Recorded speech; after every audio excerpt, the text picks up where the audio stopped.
Hello hello, je suis ravie de vous retrouver pour cette guidance Oracle Astro des Sagittaires et Ascendant Sagittaire pour l'année 2025. Dès 2024, nous savions que Jupiter était en Gémeaux et donc une année obligatoirement très importante pour les Sagittaires.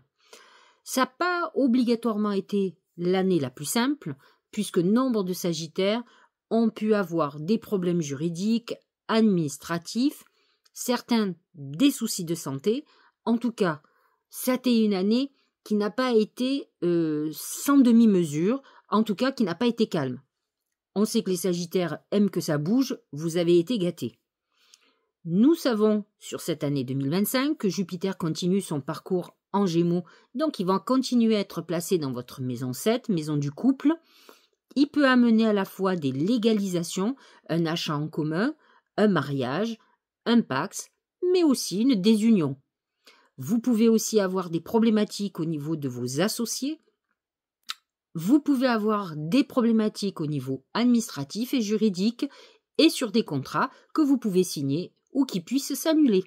Donc, année très importante. Ce qui a pu être un gros problème, c'est les planètes en poisson.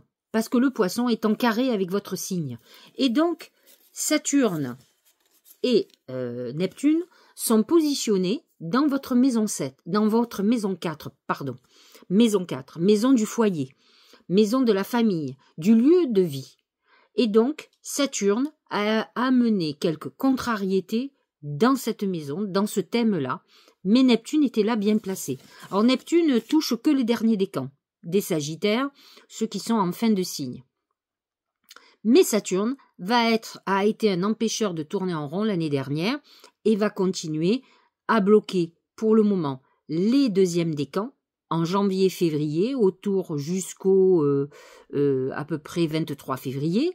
Et ensuite, il va s'attaquer au troisième décan du 23 février jusqu'à fin mai, 25 mai exactement, où Saturne va passer en bélier. Ce qui va vous faire souffler, parce que le bélier est en harmonie avec votre signe, et donc il est positionné dans votre maison 5, la maison des amours. Mais attention, Saturne, tout bon, tout mauvais. Soit il amène quelque chose de solide sur vos amours, soit il peut faire tout éclater. Dans tous les cas, vous allez être dans une phase difficile d'épreuve de toute manière. Et Neptune fait la même course, c'est-à-dire que là, pour le moment, il touche les derniers décans, il ne touchera pas les autres décans. Il va sortir du poisson positionné dans votre maison 4 le 30 mars, ce qui a pu être poser un problème dans votre côté familial. Peut-être avez-vous eu des problèmes de santé dans votre famille ou des problèmes de santé personnelle qui ont causé des problèmes au niveau de votre famille personnelle. Nous en reparlerons. Et qui, de toute façon, ce Neptune va revenir dans ce poisson à partir que je ne me trompe pas, 23 octobre. Donc, il va faire juste une incursion à partir du 30 mars dans le signe du bélier, encore une fois dans votre maison 5, ce qui va apporter deux possibilités. Dans un sens positif, un côté romantique, une rencontre amoureuse et pour certains peut-être même un bébé qui peut passer par un traitement médical, mais dans un sens négatif, une désillusion amoureuse, voire même une trahison, qui pourrait arriver. Là, seuls les premiers décans seront touchés, et particulièrement les Sagittaires de novembre. Ce qui va être important aussi, c'est Uranus, qui va changer de signe. Uranus, aujourd'hui, est campé dans le Taureau, dans votre maison 6, qui peut amener des bouleversements. Alors, ça touche uniquement le troisième décan, des bouleversements très importants au niveau de la santé, de vos obligations, que ce soit familiales, que ce soit professionnelles ou autres. Il pourrait y avoir des chamboulements soudains et Uranus va changer de position, il va se placer dans votre maison 7 à partir du 7 juillet. Et là, attention, tout peut arriver au niveau de votre couple, de vos associations, de tous les contrats et vous pouvez avoir eu un problème juridique que vous n'attendez pas et que vous ne voyez pas venir. Là, ça touchera uniquement les 0 et 1 degré, hein, je le précise, le premier décan. Donc, les Sagittaires du 23-24 novembre, 25 à la limite, Et Uranus va revenir dans le Taureau, donc va se repositionner dans votre maison 6. Attention aux problèmes de santé, par exemple, à partir du 8 novembre. Mais là, il ne touchera que les derniers décans, ceux qui sont autour du 29 degrés, entre 29 et 27 degrés, c'est-à-dire les degrés de notre président, c'est-à-dire les personnes comme lui qui sont nées le 21 décembre, le 20 décembre et le 19 décembre. Là, il peut y avoir des bouleversements au niveau de vos obligations, de votre santé ou de votre travail. Donc, Uranus peut amener des chamboulements inattendus puisque Uranus a une notion d'imprévisible.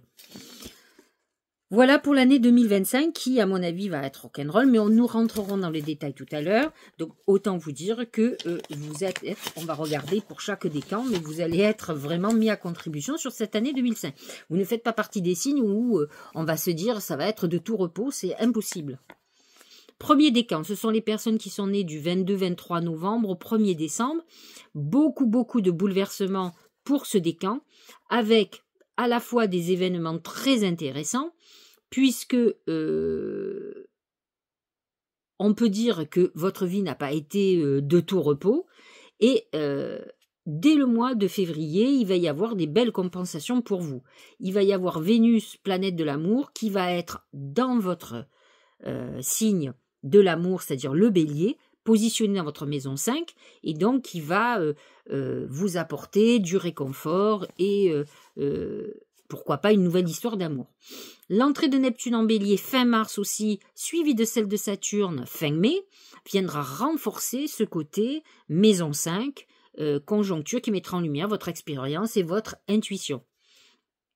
En amour, une passion peut naître ou renaître. Vénus fera un aller-retour entre février et juin, en bélier bien entendu, signe ami, parce qu'attention, entre-temps, elle va passer quand même dans le poisson en maison 4 et va toucher tout le côté familial. Elle va influencer votre décan donc en bélier du 4 au 22 février. Ça peut être un moment très love-love, vous pourriez tomber amoureux ou amoureuse, donc un retour très intéressant au mois de mai aussi. Pour le deuxième décan, donc né entre le 1er et le 11 décembre, vous allez sentir que les choses vont beaucoup mieux, que les obstacles, les blocages commencent à disparaître. En effet, vous avez été freiné énormément par la dissonance entre Jupiter qui était en Gémeaux et Saturne en Poisson.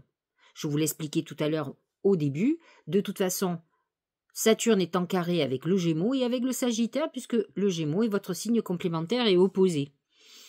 Ce carré, cette tension, va se terminer en janvier. Vous allez commencer à souffler. À partir du 23 février, Saturne va cesser d'être en opposition avec vous. Vous n'aurez plus que Jupiter qui sera positionné dans votre maison 7, donc en opposition jusqu'au 24 avril. Ensuite, vous êtes dans une période beaucoup plus agréable. Avant, ça peut être très compliqué quand même. Vous pourriez avoir des problématiques administratives et juridiques. Vous pouvez être en désaccord juridique. Au niveau sentimental, vous avez Vénus, comme vous le savez, qui va passer une grande partie de l'année entre le Poisson et le Bélier. Donc, elle va faire des allers-retours. Et donc, elle va toucher votre degré. Pour ceux qui sont du 1er et du 2e décembre, surtout autour, du 23 au 9 février. Ensuite, elle reviendra dans votre décan entre le 15 et le 26 mai. Donc, voyez, ce sont des périodes clés, agréables, où vous dégagerez beaucoup de magnétisme, de charme, et vous pourriez faire une très belle rencontre, comme ça peut, dans votre couple, aller de mieux en mieux. Les 3e décans. Les personnes nées entre le 11 et le 21 décembre, vous avez Neptune qui va vous lâcher, mais pas immédiatement. Vous allez avoir, c'est si vous voulez, Neptune a amené un côté illusoire dans votre vie. Peut-être un déni de réalité ou un idéalisme exacerbé. Donc, ça a pu marquer une forme de dépendance envers vos parents, votre famille, votre conjoint, ou envers quelque chose autre, c'est-à-dire une dépendance à l'alcool, aux drogues ou autre. Vous avez eu une frustration très importante et vous avez été en excès. Il faut savoir que le Sagittaire est excessif, il est dirigé par Jupiter, et Jupiter actuellement étant à votre opposé, il exacerbe encore plus les choses. Donc ce sont, pour certains Sagittaires et ascendant Sagittaire, vous avez pu passer une période difficile de déprime, voire de dépression, d'autant plus que à partir du moment où Neptune va rentrer en Bélier, vous allez souffler, vous aurez cette influence néfaste qui va s'arrêter. Et donc ça, c'est plutôt très positif. Au niveau sentimental, c'est pas encore le top puisque vous avez encore Saturne qui va vous aspecter à partir du mois d'avril jusqu'à fin mai. D'accord? Et donc vous aurez, ça va être un peu compliqué. Vénus va être en Poisson, conjointe à Saturne, une grande partie du mois d'avril. Et donc, ça peut être un moment de frustration, de solitude, où on se sent seul, où ça va être difficile d'être épanoui sentimentalement, parce que peut-être vous aurez peur de perdre une personne. Ça va être quelque chose, mais vous pouvez être complètement en rupture, dans quelque chose de dramatique, et donc, ça peut être une période très compliquée. Voilà pour les décans. Nous allons faire un petit topo des choses importantes de l'année. Donc, je le disais, Neptune va rentrer dans le signe du Bélier le 30 mars. Attention, il y rentre, il en ressort aussi. Il sera définitivement en Bélier en 2026. Vous allez être débarrassé de cette planète qui est quand même en Poisson depuis 2011. Donc, 14 ans, quoi. Il a quand même amené beaucoup d'excès et des erreurs de jugement, des choses qui n'ont pas été très bonnes pour vous. Vous avez été dans la désillusion, vous avez certainement dû être trahi. Et donc, c'est vrai que lorsque Neptune va rentrer en Bélier, elle sera très en accord avec le premier décan des Sagittaires, ceux de début du signe, c'est-à-dire 23, 24, 25 novembre.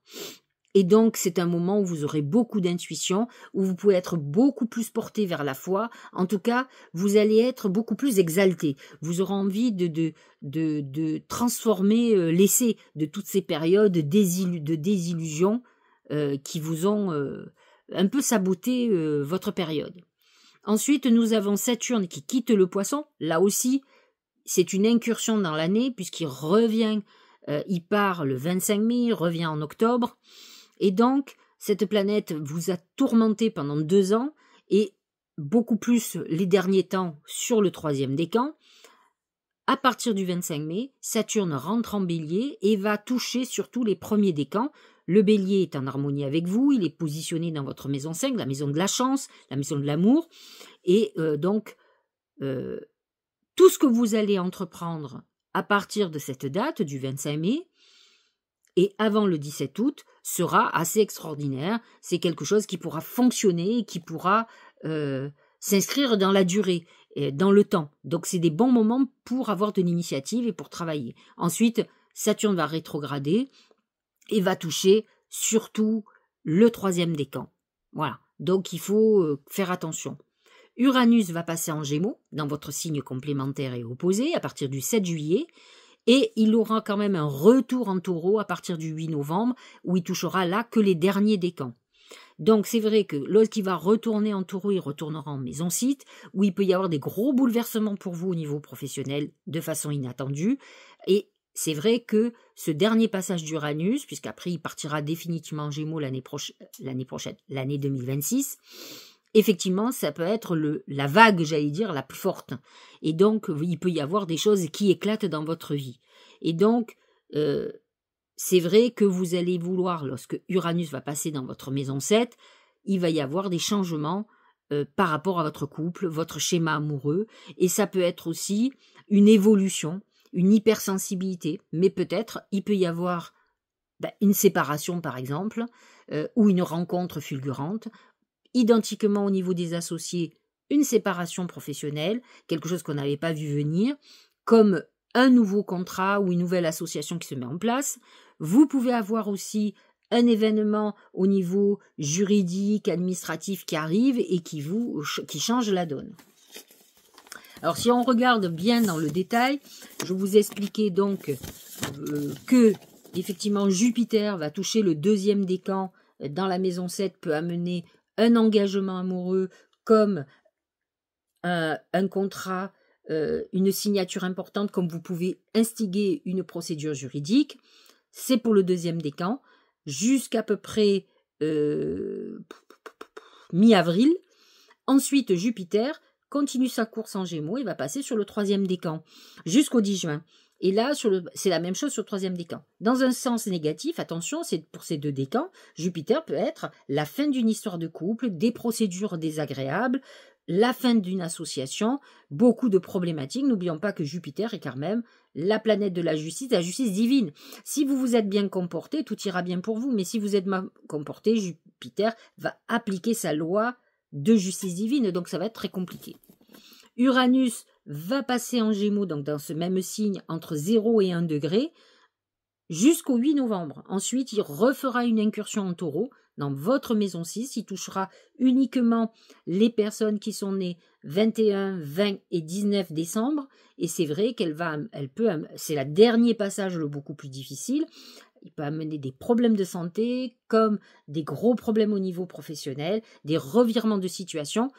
Je vous rappelle que notre président est né le 21 décembre et qu'il va subir ce genre de choses, et qu'il subit déjà, il va le subir jusqu'au 7 juillet, ce Uranus qui passe en carré avec son soleil. Donc c'est vrai qu'il va y avoir encore des bouleversements très importants pendant tous ces 6 mois. Il y aura cette accalmie ensuite, mais il ne faut pas oublier que la maison 7 représente notre clientèle ou notre public. Et le public n'est pas obligatoirement nous citoyens, mais en tout cas les autres, la vision qu'ont les autres de vous. Donc ça va être une année encore très difficile. Hein. En tout cas, ça va être compliqué pour notre président, ça c'est sûr. Et donc, nous revenons à nos moutons. Nous allons avoir donc ces planètes Saturne et Neptune qui vont, Saturne en Poisson et Neptune en Poisson, maison 4, maison du foyer, donc c'est les thèmes du foyer, de la famille. Saturne amène peut-être des problématiques par rapport à une personne âgée, par rapport à des obligations, ou quelqu'un dont on est obligé de s'occuper familialement. Neptune a pu amener des désillusions ou des problèmes de santé dans la famille qui ont été un problème pour vous, ou des problèmes pour vous qui ont causé des soucis au niveau de votre famille, c'est-à-dire de votre couple ou de la famille en globalité. Donc ces passages, alors n'oublions pas, liés à ces épreuves. Pour Saturne, ça touche le deuxième décan janvier-février jusqu'au 23 février, et ensuite jusqu'au 25 mai, ça touche le troisième décan. Ensuite, ça recommencera et ça touchera uniquement le troisième décan à partir du 2 septembre. Neptune, lui, positionné dans cette maison 4, qui a pu amener aussi certaines désillusions, trahisons familiales et autres, ça sera jusqu'au 30 mars. Et ensuite, Neptune revient dans cette maison le 23 octobre jusqu'à la fin de l'année. Donc, on n'est pas non plus débarrassé de tout ça. Il y a cette alternance entre le Poisson et le Bélier, de la maison 4 à la maison 5. Et c'est vrai que lorsque Saturne va être en Bélier dans la maison 5 et Neptune aussi, vous allez un petit peu souffler puisque le Bélier est un signe ami. N'empêche que Saturne est quand même une planète d'épreuve qui peut restructurer vos amours par exemple. Alors nous avons ensuite Jupiter qui va passer en Cancer, il ne faut pas l'oublier, le 10 juin, là il va toucher tous les décans. Il va toucher d'abord le premier décan jusqu'à peu près fin juillet. Ensuite, il va toucher le deuxième juillet-août et une partie de septembre. Et à partir de septembre jusqu'à la fin de l'année, il touche que le dernier décan. Jupiter va se positionner en maison 8. Donc, dites-vous que vous soyez Sagittaire ou ascendant Sagittaire, eh bien, c'est une année où vous allez avoir, à partir de là, un héritage certainement, ou en tout cas beaucoup plus d'argent. On est dans la maison de l'argent, et Jupiter accentue les choses. Et comme vous pouvez avoir de l'argent par rapport à une procédure juridique. Donc c'est un mois. N'oublions pas que Jupiter est exalté en Cancer, et donc vous rentrez dans une phase d'abondance. Les Sagittaires et ascendants Sagittaires, à partir du mois de juin, rentrent dans une période très intéressante à ce niveau-là, sauf s'il y a quand même certaines problématiques avec d'autres planètes, comme les planètes de Neptune et Saturne, quand ils sont en Poisson surtout. N'oublions pas que Mars va être dans cette maison 8 dès le mois de janvier, du 7 janvier au 18 avril, et là, il va vous pousser effectivement dans tout ce qui est financier, dans tous ces domaines-là. Mais n'oublions pas que Mars, avant ça, avant le 7 janvier, est positionné en maison 9 en Lion, donc c'est très favorable pour vous, et qu'ensuite il va être du 19 avril au 17 juin dans ce même Lion, donc signe ami pour vous, vous allez être complètement motivé. Vous allez avoir des projets nouveaux, vous allez vous ouvrir à la spiritualité, c'est une période clé. N'oublions pas que Mercure va être en Lion du 27 juin au 19 juillet, et ensuite du 16 août au 9 septembre. Donc c'est des périodes aussi, toutes ces périodes-là, très intéressantes pour vous, au niveau de tout ce qui est opportunité, et pourquoi pas reprise d'études, se former. Vous allez, et donc là, vous êtes en harmonie quand même, hein, vous avez beaucoup plus de planètes en harmonie que de planètes, alors, mis à part Saturne et Neptune qui sont encore en Poisson, ils vont vous donner des latitudes beaucoup plus souples. Vous avez aussi, il ne faut pas oublier Pluton, qui est positionné dans votre maison 3, qui est une maison amie. Le Verseau comme le Sagittaire sont des signes très indépendants. Et là, Pluton va transformer, va vous libérer au niveau de la parole, ça c'est sûr. Et il va toucher, encore une fois, que les premiers décans, et c'est-à-dire ceux du 22, 23 décembre, je dis bêtises, 23 novembre, 24 novembre, 25 novembre, c'est ceux, on est entre 1, 2 et 3 degrés. Identiquement, si vous avez un ascendant Sagittaire, c'est ces signes-là. Vous aurez aussi, enfin, nous allons avoir un Mercure qui va avancer et reculer, il va transiter entre le Scorpion et votre signe, c'est 7 octobre au 29 octobre, il sera en Scorpion, positionné dans votre maison 12. C'est là où vous pouvez être dans une période de rumination, où ça peut être un petit peu difficile. Et donc, effectivement, vous allez, comment dirais-je, être dans une période d'introspection, où vous pourriez découvrir des secrets, des trahisons, etc. Ensuite, Mercure passant en Sagittaire, dans votre maison 1, vous allez un petit peu souffler jusqu'au 20 novembre. Et ensuite, 20 novembre jusqu'au 11 décembre, il repasse en Scorpion. Et là, on est reparti en arrière dans quelque chose beaucoup plus ennuyeux pour vous et délicat, psychologiquement. Et à partir du 12 décembre, il termine sa course en Sagittaire. Donc voilà des périodes clés qu'il ne faut pas oublier, qui peuvent être très problématiques pour vous. Ça, c'est au niveau de l'astrologie. Alors, nous allons voir ce que disent les oracles.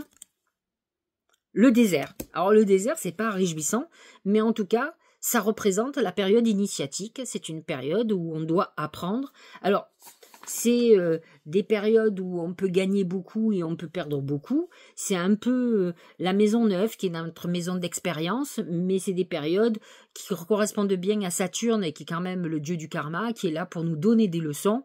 Et c'est vrai que les leçons sont beaucoup plus orientées sur tout ce qui est amoureux et tout ce qui est familial, tout ce qui est émotionnel. Donc, on est quand même dans une période de restriction, de solitude, où vous pouvez avoir perdu des amis autour de vous. Faites attention à vos comportements, à ce que vous dites, parce que vous pourriez voir se dépeupler tout votre environnement. Saturne vous enferme dans certaines choses et peut vous poser problème.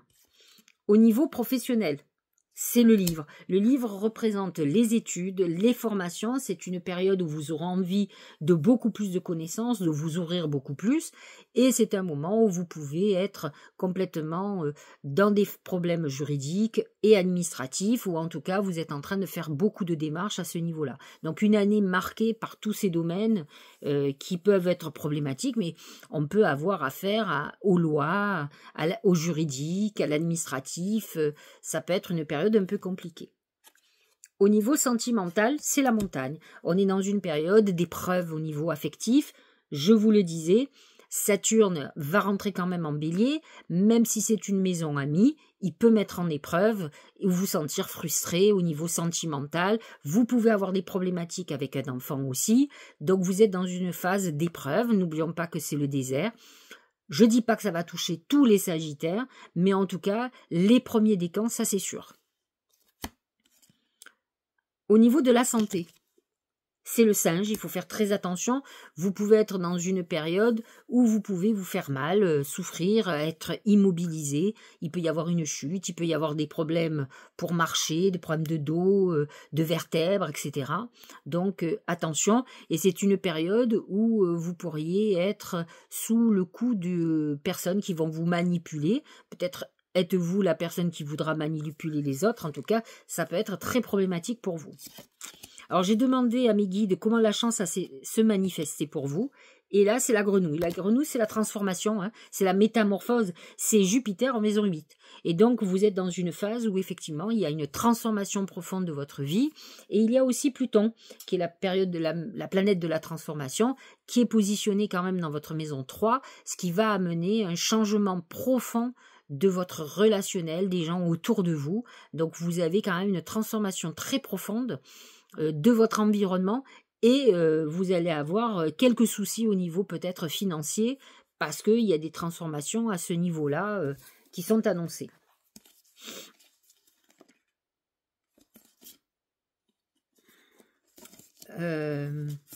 Au niveau du Tao, c'est l'éveilleur. Alors j'ai envie de vous dire, ça me fait penser à Uranus. Choc, crise, bouleversement, inspiration de crainte respectueuse, importante modification du pouvoir, imprévisibilité, bien sûr. C'est Uranus. Uranus qui est en taureau, qui touche les derniers décans, qui peut amener des gros bouleversements au niveau professionnel, y compris au niveau de la santé. Des choses qui vont bouleverser pas mal de choses. Mais aussi, cet Uranus qui va passer en maison 7, qui va faire la même chose de transformation, qui peut amener des crises très importantes au niveau du couple ou d'associations, ou même des deux. Hein. Le fabuleux accord. Tout ce qui vous arrive existe grâce à un accord passé entre vous et l'intelligence universelle. Alors on peut ne pas être conscient de certaines choses, mais de toute façon, comme vous disait l'oracle dès le départ, vous êtes dans une période de preuve initiatique, c'est-à-dire quoi? C'est-à-dire que l'univers a pris la main sur votre vie et qu'en fait vous ne maîtrisez plus rien. C'est-à-dire que de toute façon, si vous êtes dans une période délicate, prenez du recul et vous devez réfléchir pourquoi vous vivez ça. Quelle est la leçon à apprendre? Après tout, le Sagittaire est le signe de la sagesse, de celui qui doit comprendre la vie, comment elle fonctionne. Et donc, posez-vous les bonnes questions. Si vous êtes dans des périodes difficiles, c'est qu'il y a des choses que vous devez comprendre. Et donc, effectivement, c'est l'univers qui a envie de vous transmettre ces leçons de vie. Alors, soit vous grandissez suite à ça, soit vous vous effondrez totalement. Ça voudra dire que vous n'avez encore du travail pour arriver à la sagesse, ça c'est sûr. Mais en tout cas, vous êtes dans cette période-là. Dernier oracle, les aides. C'est une belle connexion, quoi que vous entrepreniez, des aides invisibles vous soutiennent. Effectivement, on est dans une période où effectivement, on est obligatoirement guidé. Neptune va rentrer en bélier, va vous amener quand même un capital chance et cette connexion à votre intuition, à vos protecteurs, aux gens qui vous aiment, qui sont là, qui vont vous accompagner. Donc, j'ai envie de vous dire, au plus vous élèverez à la spiritualité, au plus vous arriverez à dépasser les épreuves qui vous attendent. Mais fondamentalement, c'est pas comme si je vous avais annoncé une très mauvaise année. Bien sûr, certains vont subir certaines choses, bien entendu, puisque nous avons encore des planètes en Poisson qui ne sont pas complètement sorties du paysage. Voilà, tout dépend, encore une fois, c'est ce que je vous ai dit, vos comportements. N'oublions pas que vous risquez certains événements si vous avez eu un comportement douteux, limité. Voilà, j'espère que cette guidance vous aura éclairé. Je vous souhaite une très belle année 2025. Je vous dis à très bientôt. Et puis, portez-vous bien. Et puis, de toute façon, on va se retrouver chaque mois.